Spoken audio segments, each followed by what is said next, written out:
All right, guys, so I'm just gonna go ahead and try to teach it, and then please follow along and let me know. All right. All right.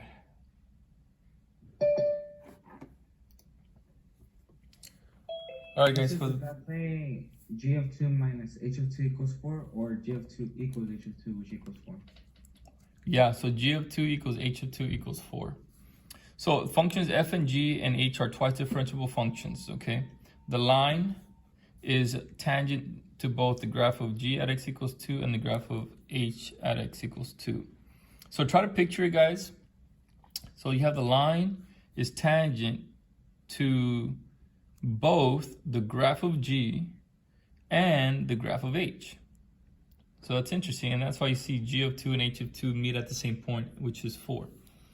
And I wanted to throw you guys this oddball out because, you know, it's like, wait a minute, doesn't conform to one of the ones we've seen, right? So they're going to throw in a lot of stuff that we should know, okay? You can see here the product rule, quotient rule, probably, L'Hopital's rule, okay? It looks like this might be the squeeze theorem. All right, stuff that like, man, I've never seen this before, but it's okay. It's okay. Even if we don't get all of them, but if we get 3 out of 4, man, that'll give you like a 5. Okay, so the first question is easy. Find h prime of 2. So how do we find that? Okay, I'll give you guys a few seconds there, about a minute or so, and then you guys can look at that one. So how would you find h prime of 2?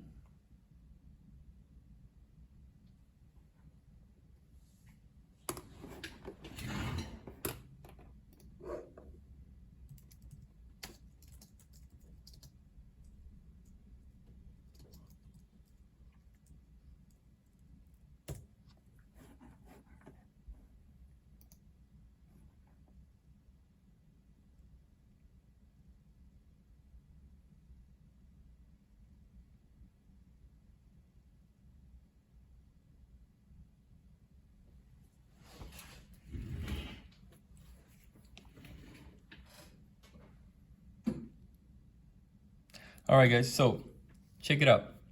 It says the functions f and g and h are twice differentiable. Okay, the line is tangent to both of these. So how do we find h prime? Sandoval, they don't give me anything. I don't know what the function is.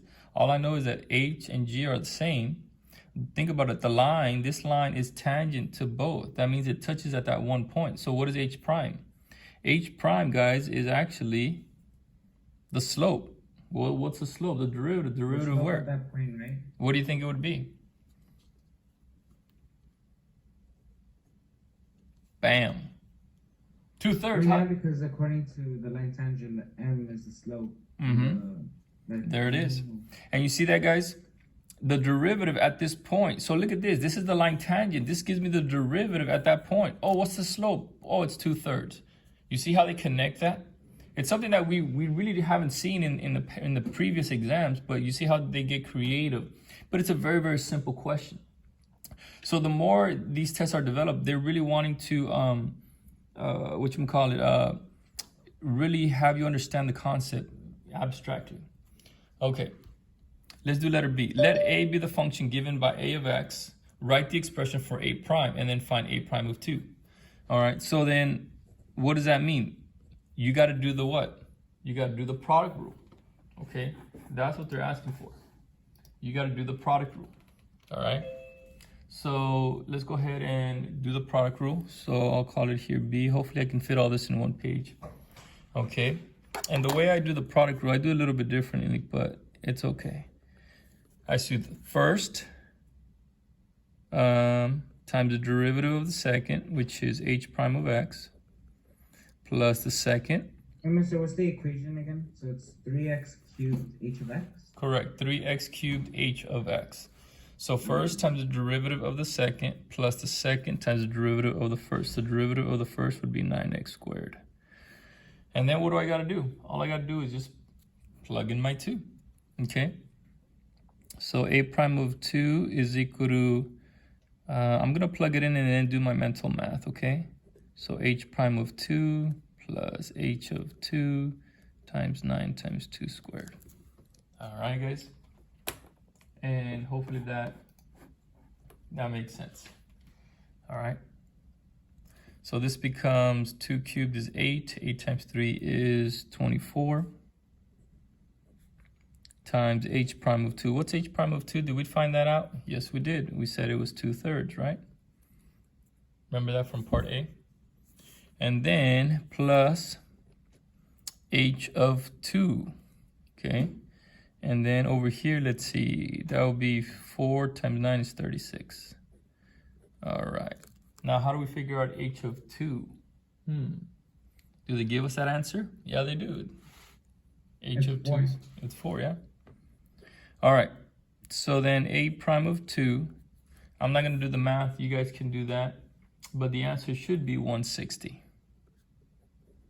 Do they tell us to indicate units? No, they don't. That's it. So those are 2 questions, guys, A and B. You know how much those questions are worth? 4.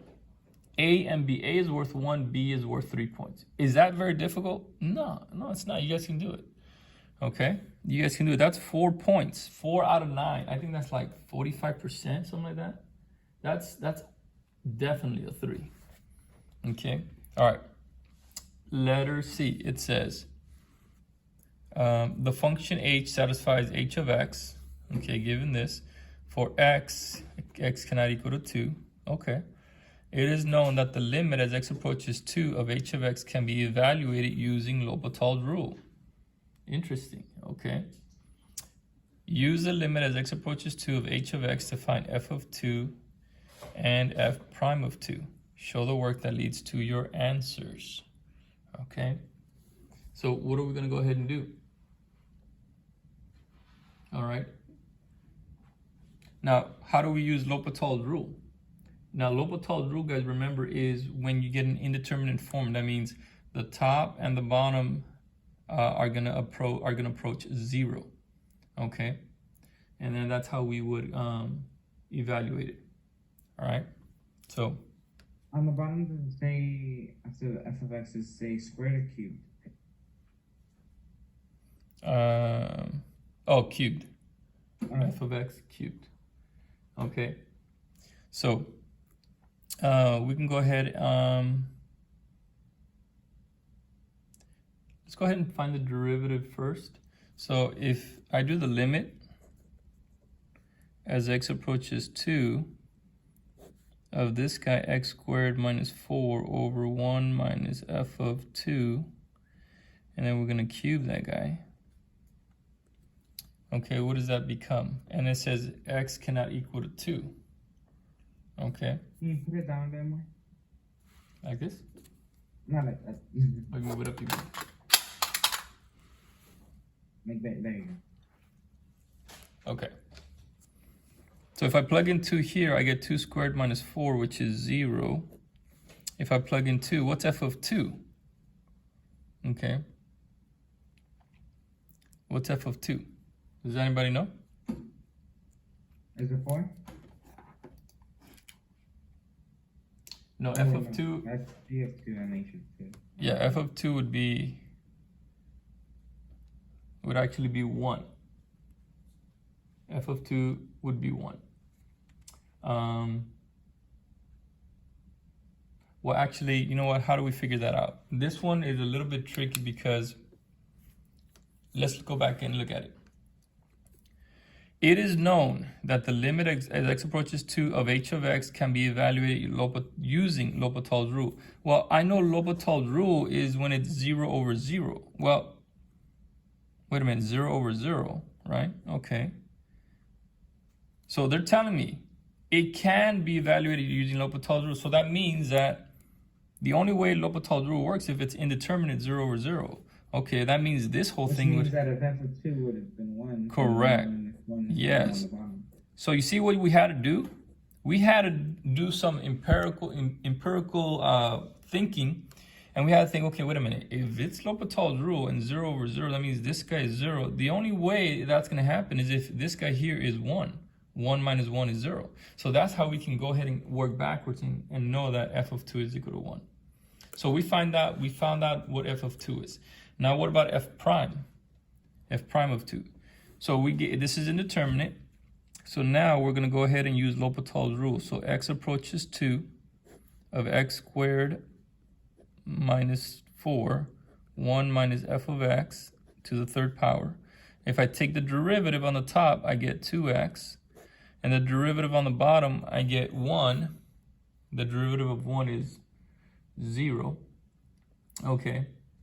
And then what happens? Well, you get a negative, right? So we have a power rule. Remember, use the power rule. So 3 times negative 1 is a negative 3. Just write out the function. Okay. And now take away 1 from the exponent, you get a 2. All right, guys, you see how I did that? Times, we got a function on the inside. And that would be f prime of x. Okay? You see how I did that? You see how they're developing the question? There's a function inside of here. It's kind of abstract, right? But that's how you have to see it. There's a function inside, so I got to use the chain rule. So now what do? I'm going to go ahead and plug in my 2. And on the top, I would get 2 times 2, which is 4. On the bottom, I get negative 3 times f of 2 squared times f prime of 2. Okay? And then 2 times 2 is 4 on the top. F of 2, we said f of 2 is 1. So that would be negative 3 times 1 squared. And then f prime of, what was that? Oh, no, just that negative 3 times the 1 squared would be just negative 3. Yeah. No, perfect. And then f prime of 2. What is f prime of 2? Did we figure that one out?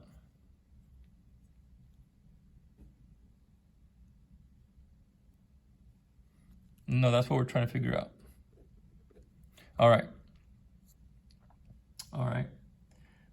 So now let's go ahead and do a little bit of math here. Okay. And then this guy, so we have 4 over negative 3 times 1 squared is negative 3 times f prime of 2. Now, they're asking us to find f prime of 2, right? Okay. Now watch this. Okay. This is interesting. What does this say? H of x equals this, right? And we're gonna find the limit as x approaches 2, right? So we're actually gonna put this 2 in here. So we gotta find what? H of 2. You see that? So that means this h of x, this would be h of 2. Well, how am I gonna find f prime of 2? I don't know how to do that, right? Well, check it out. This guy is right here. H of 2 equals 4. You see that? Because we're trying to find, right, the limit as x approaches 2 of h of x. Okay, well then, that means I plug in the 2. So I got stuck right here. I don't know how to solve that, right? Look at, because we know the limit, it's indeterminate. We figure out f of 2 equals 1. We're doing L'Hopital's rule, right? We take the derivative on the top. We did the derivative on the bottom. We plug in our 2 now. But then we got stuck. Like, I don't know how to do this. Well, remember, this limit, this guy right here, all of this, okay, is h of x. So h of x equals all of this. What is h of 2? It is 4. So we're going to set this whole thing equal to 4. All right? We're going to set it equal to 4. And now we're going to be able to solve. And I'm going to go ahead and cross multiply. So I'm going to have 4 negative 3 times 4 and f prime of 2 up here. So I just cross multiplied and divided right here. And then that means it's going to give me negative 1/3. Right? These simplify out. But you see how I did that? You see how creative they're getting with these questions? Right? Because this is not really like the one that we've normally studied, right? These are a little bit different. Right? These are kind of like what I call oddballs. But what did they test us on? Product rule. Sometimes it would be the quotient rule. This time it was L'Hopital's rule, right? You have to understand the limit, understand what L'Hopital's rule means. We had to work backwards and do that, all right? So hopefully that makes sense, guys. All right, last one, letter D. All right, it says it is known that g of x is less than h of x between 1 and 3, and let k be the function satisfying that k is between g and h. Okay, so this is, looks like it's a squeeze theorem. So we have g of x is up here, and actually g is less than h. Okay, so h may be something like this, like that. Okay, let's see, so this guy here is g because it's less than, and this guy's h of x. And in the middle, okay, in the middle between these two is our k. And you see what I did? I had to draw it out. Okay, between 1 and 3. So our k of x is hanging out there somewhere in the middle. Okay, somewhere in the middle out there. And I don't know, we'll just say it's somewhere right here. I don't know, somewhere between. So this is our k of x. Is k continuous at x equals 2? Justify your answer. And this is another one of those where it's kind of empirical. Okay, but this one's only worth 1 point. Okay, letter C was worth, let me see, how much was that worth? That was worth 4 points. 1 point for the derivative, 1 point for f of 2, L'Hopital's rule, and f prime of 2. So for this one, this is the squeeze theorem. And think about it. It tells us that f, g, and h are twice differentiable. So if it's differentiable, that means it's continuous. Okay, and we have to say that. Okay, so because h and g are differentiable, I'm just going to put DIFF. Okay, therefore g and h are continuous. So we got to state that so that the reader knows, okay, that this is a continuous differentiable function.